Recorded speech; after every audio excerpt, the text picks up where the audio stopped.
कह दिया गया है कि लव जिहाद महाराष्ट्र में कबूल नहीं है।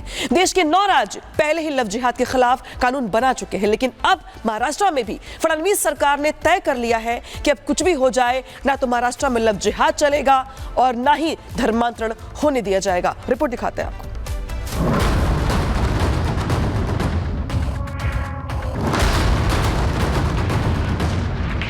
जल्द से जल्द ये लव जिहाद और धर्मांतर विरोधी कायदा हमारे इधर लाया जाए। लव जिहाद पर महाराष्ट्र में लोहा गर्म है। अब महाराष्ट्र सरकार ने तय किया है कि लव जिहाद को महाराष्ट्र में कबूल नहीं करेंगे। तो लव जिहाद और धर्मांतरण को रोकने के लिए फडणवीस सरकार ने सख्त कानून बनाने का फैसला किया। 14 फरवरी को जब युवा वैलेंटाइन डे मना रहे थे, तभी फडणवीस सरकार ने महाराष्ट्र के डीजीपी के नेतृत्व में 7 सदस्यीय कमेटी का गठन कर दिया। एक कमेटी को जिम्मेदारी दी गई कि लव जिहाद को लेकर तमाम कानूनी और तकनीकी पहलुओं पर चर्चा कर एक रिपोर्ट बनाए और एक विस्तृत रिपोर्ट सरकार को दे। महाराष्ट्र गृह विभाग की तरफ से जो आदेश जारी किया गया है, उसमें साफ तौर पर लिखा है कि महाराष्ट्र में लव जिहाद, धोखाधड़ी और जबरदस्ती धर्मांतरण को रोकने के लिए कई संगठनों और कुछ नागरिकों की तरफ से लगातार कानून बनाने की अपील की जा रही है। भारत के कुछ राज्यों में लव जिहाद और धोखाधड़ी को बढ़ावा मिला है, जिस वजह से वहां पर धर्मांतरण रोकने के लिए कानून पहले ही बनाए जा चुके हैं और अब लव जिहाद और धर्मांतरण की बढ़ती घटनाओं को रोकने के लिए महाराष्ट्र में लव जिहाद और धर्मांतरण की स्थिति का अध्ययन किया जा रहा है। बता दें कि महाराष्ट्र सरकार में मंत्री नितेश राणे लगातार लव जिहाद और धर्मांतरण को लेकर हमलावर रहे हैं।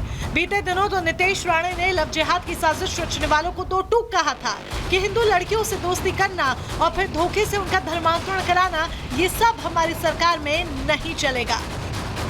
जल्द से जल्द ये लव जिहाद और धर्मांतर विरोधी कायदा हमारे इधर लाया जाए। ये देश लोकतंत्र है और एक सशक्त लोकतंत्र में कौन किससे प्यार करेगा, शादी करेगा, इसका अंतर्गत मामला होता है। पिछले कुछ सालों में महाराष्ट्र के अंदर लव जिहाद के कई मामले सामने आए। ऐसे में माना जा रहा है कि लव जिहाद अब महाराष्ट्र में जल्द ही इतिहास बन जाएगा और अगर किसी ने लव जिहाद किया तो उसके खिलाफ फडणवीस सरकार कठोर एक्शन लेगी।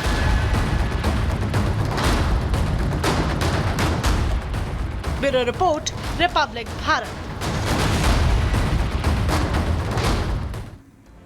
वहीं साइबर ठगी के आरोपियों के खिलाफ में आज सीबीआई ने ताबड़तोड़ एक्शन लिया है। जानकारी के मुताबिक दिल्ली एनसीआर के 11 ठिकानों पर एक साथ ताबड़तोड़ छापेमारी से हड़कंप मच चुका है। देखिए इस रिपोर्ट में।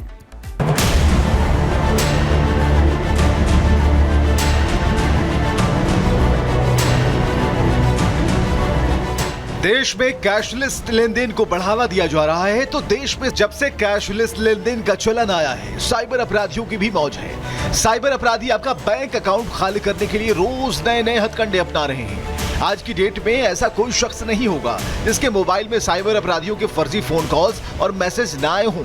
लेकिन आज जो सीबीआई ने एक्शन लिया है, उससे साइबर अपराधियों में हड़कंप मच गया है।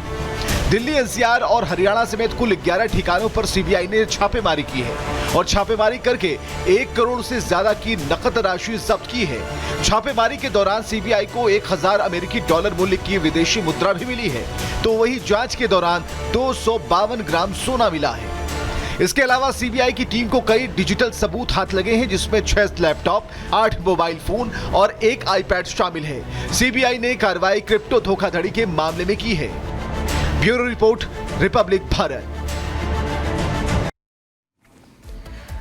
अब सोचिए, अगर आप रास्ते से जा रहे हैं और कोई एक्सीडेंट हो जाए तो आप क्या करेंगे? कोई संदेह नहीं कि आप अपनी गाड़ी से नीचे उतरेंगे और लोगों की मदद करेंगे। लेकिन यूपी के कन्नौज में ऐसा नहीं हुआ। मुर्गे से भरी पिकअप गाड़ी पलटी तो मुर्गा लूटने की यहां पर होड़ मच गई। तस्वीरें सामने आई हैं, रिपोर्ट दिखाता है आपको।